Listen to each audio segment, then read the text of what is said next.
அன்பான சகோதர சகோதரிகளே, இன்று நாம் யோவான் நற்செய்தியில் காணும் நிகழ்வு லாசருவை உயிர்த்தெழுப்பிய இயேசுவின் அற்புதமாகும்.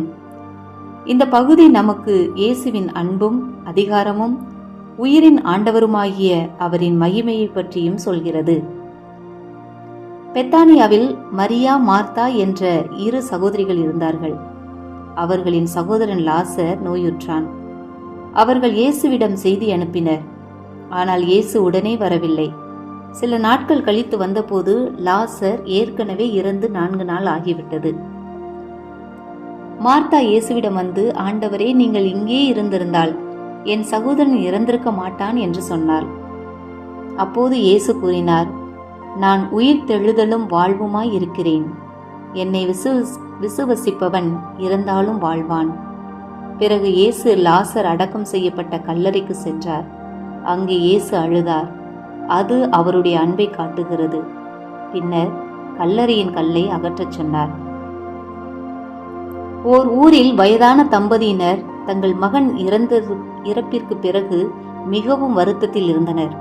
ஒரு நாள் ஊருக்கு வந்த ஞானியிடம், எங்கள் மகனை மீண்டும் பார்க்க முடியுமா என்று கேட்டனர். ஞானி, கண்டிப்பாக, ஆனால் அதற்கு ஒரு நிபந்தனை. உங்கள் வீட்டில் உள்ள பழைய கரை படிந்த பாத்திரத்தை தூக்கி எறிய வேண்டும் என்றார். அவர்கள் தயங்கினர். இது எங்கள் தாத்தா கொடுத்தது, இது எங்கள் பிள்ளைகள் ஆசையாக வாங்கி தந்தது என்று காரணம் கூறினர். ஞானி சிரித்துக்கொண்டே, பழையதை விட மனமில்லாமல் புது வாழ்வை, அதாவது நம்பிக்கையை எப்படி பெற முடியும் என்றார். லாசருவின் கதையில் இயேசு கல்லறையில் கல்லை உருட்டி போடுங்கள் என்று சொன்னது நம் மனதில் உள்ள சந்தேகம், பயம், பழைய சோகம் போன்ற கற்களை அகற்றுவதை குறிக்கிறது. மார்த்தாள் அதை செய்தபோது அற்புதம் நிகழ்ந்தது. உயிர் தெழுதலும் வாழ்வும் நானே. என்னிடம் நம்பிக்கை கொள்பவர் இறப்பினும் வாழ்வார் என்ற இயேசுவின் உயிருள்ள வார்த்தையை நம்பி வாழும்போது இறப்போ வாழ்வோ எந்த சூழ்நிலையிலும் உயிர்ப்பின் மக்களாய் வாழ்வோம் என்பதை உறுதிப்படுத்துகிறது இன்றைய நற்செய்தி.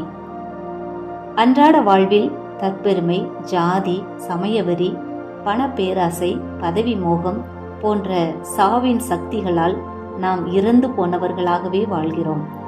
இவற்றோடு போராடி வெளிவரும்போது நாம் புது படைப்பாக மாறி புது வாழ்வு பெறுவோம். இயேசு நம்மை மிகவும் நேசிக்கிறார்.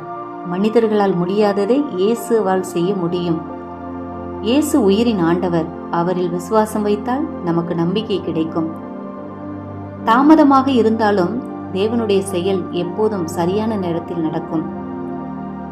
அதுபோல நம் வாழ்க்கையில் பிரச்சனைகள் இருள் போல வந்தாலும் இயேசுவை நம் வாழ்க்கையின் ஒளி. அவர் வந்தால் பயமும் துக்கமும் அகலும். அன்பானவர்களே, லாசருவை உயிர்ப்பித்த இயேசு இன்று நம் வாழ்க்கையிலும்